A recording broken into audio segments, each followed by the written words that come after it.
Hi, on today's mini trauma recovery talk, we are going to talk about navigating or 8 ways to navigate grief using healthy holistic practices.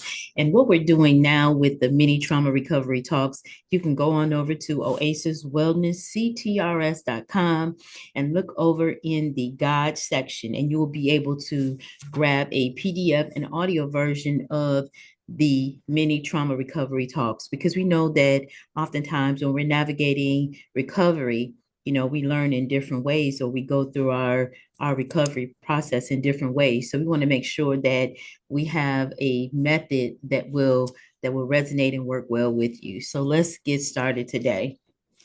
So we want to talk about, well, let me just frame it out a little bit for us. We're going to talk about mindful breathing and meditation, which is very, very helpful when we're recovering from grief. We want to talk about journaling for emotional release, herbal remedies for stress. We're going to talk about movement and physical activity, energy healing, like Reiki and acupuncture and reflexology, and why that's so important. Connecting with nature, that's another amazing way to recover. Aromatherapy for emotional support. And we're going to talk about building a support network. So this mini trauma recovery talk may go just a little bit longer than normal, but I want to make sure that we hit every topic here. So mindful breathing and meditation, why is that so important? And if you can find different types of meditation. Actually here on one of our resources or one of our platforms, is YouTube, right? You can look up something that resonates well with you as far as breathing, even guided meditation.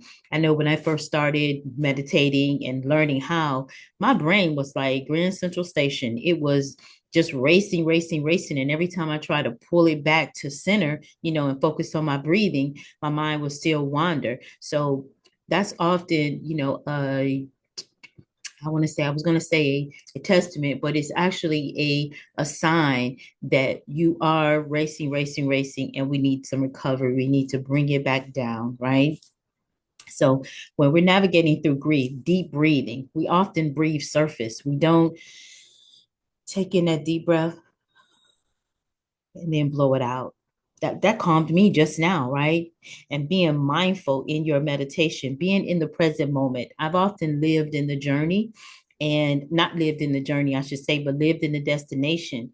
And it's really the blessings and the learning that you get in the journey, right? So being present, breathing,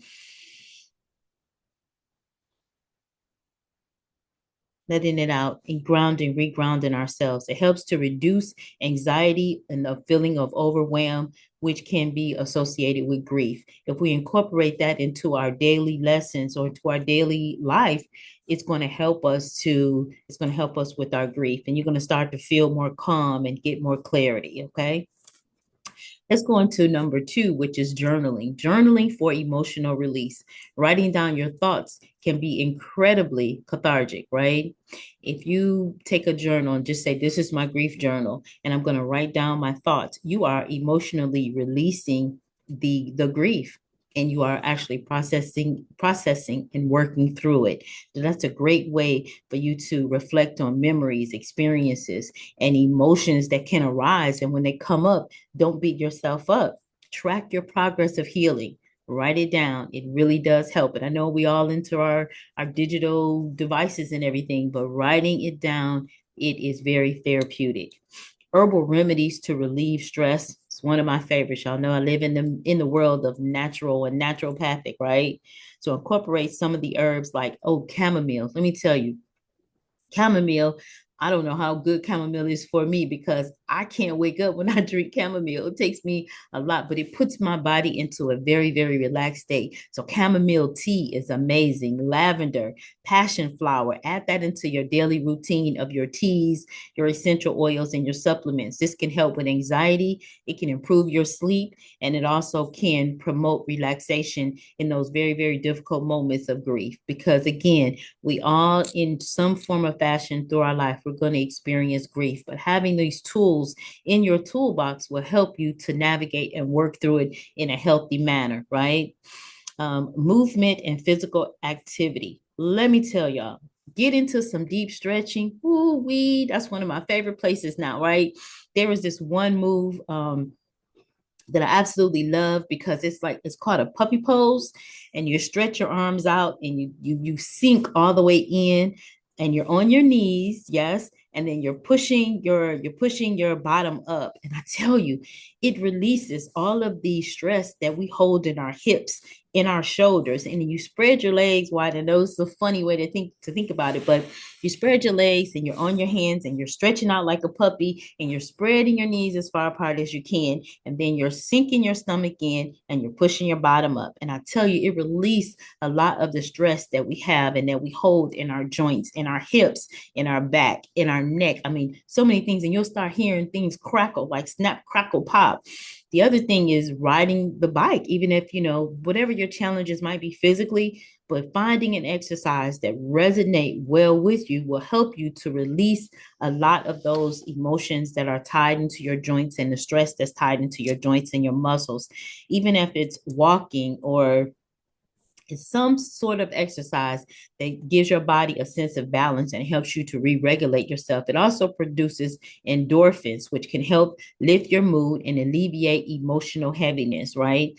Because we don't understand that we have the power within our bodies to activate some of the hormones that we need, the feel good hormone. Sometimes that gets us in trouble because it takes us over into the addiction space. But if we can do it in healthy quantities, right? We already have the power within our bodies to help us to reground, recover, and realign, rebuild ourselves. We have that capability. And I'll tell you a quick story about myself. When I was first diagnosed with, and I tell you, it was a day, when I was told about, my knees, and I was told about the torn ligament in my neck, my eyes off balance, carpal tunnel in both my hands, that I was going to be on medication pretty much for the rest of my life, and or I was going to be in a wheelchair if I did not succumb to bilateral knee replacement surgery, and I just did not want it. And so again, I don't discourage anybody from traditional medicine because it does have its place. It is up to you to choose chocolate or vanilla. You're just going to have a different experience. I chose what worked best and resonated with me, which was the naturopathic way. I just identified with it and it worked well with me in my recovery and now my relapse prevention and making sure that I stay in a healthy space, right? The one thing that I want to dispel the myth that once you go through recovery, you're 100%. Let's take that off the table because you're forever changed. Mind, body, spirit, soul. You're forever changed.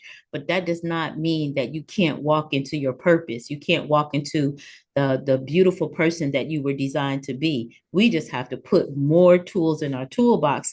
But first, it starts with awareness, right? And so we all are going to face grief or some type of loss throughout our lifetime. If we have the healthy tools in our toolkit, that's what's going to help us to get over. That's what's going to help us to recover and help us to reset and realign much quicker than if we pull the covers over our head and said, okay, enough is enough. Life done kicked my butt. And now here's this loss, right?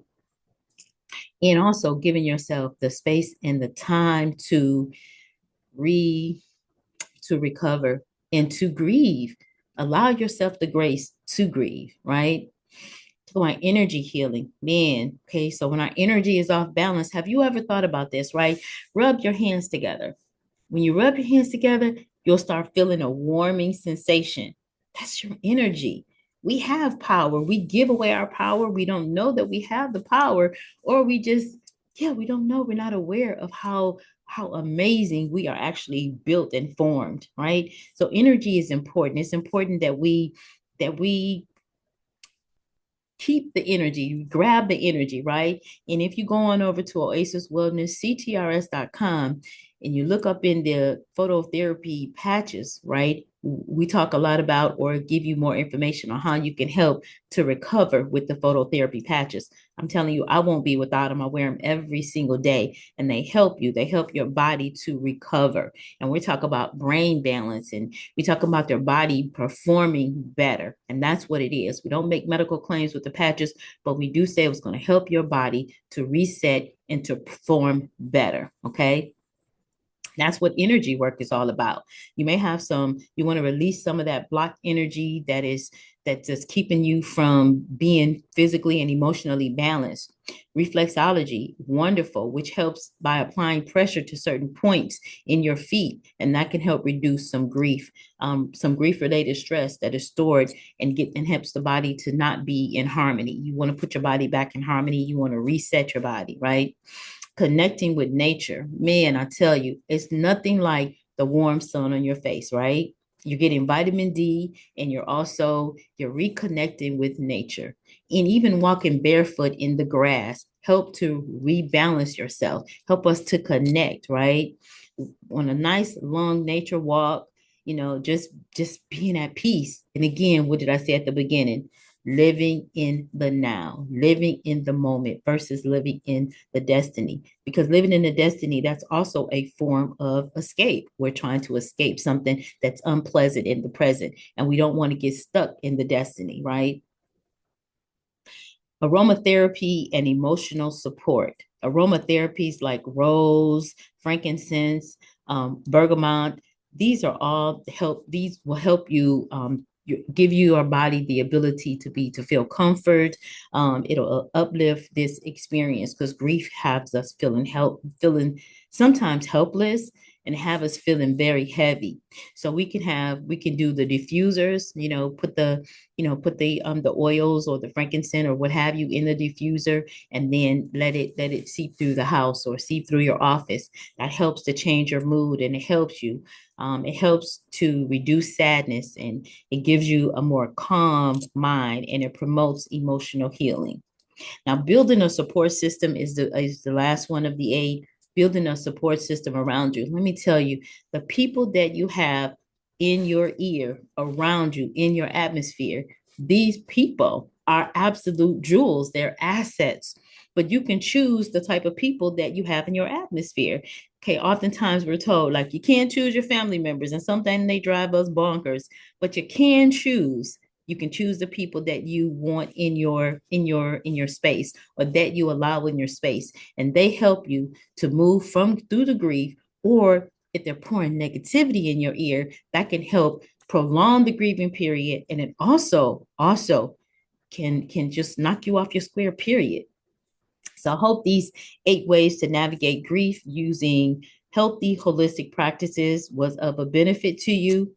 You can become a supporter of the channel. Just click off and click over to the Buzzsprout. Is Get Trauma Informed on the Buzzsprout, and become a supporter of the channel. We always look for support to help us keep this movement going and to even expand it, because part of the problem is that part of the challenge or problem is that a lot of us don't understand and are not aware that we are navigating through life at less than 100% of ourselves, because we're caught in a period of either grief or a period of trauma. And if we can get this word out, get this message out, and get the tools into the people's hands that's so desperately needed, that's what we're here for. All righty. Bye for now. And I will see you in the next episode. Bye for now.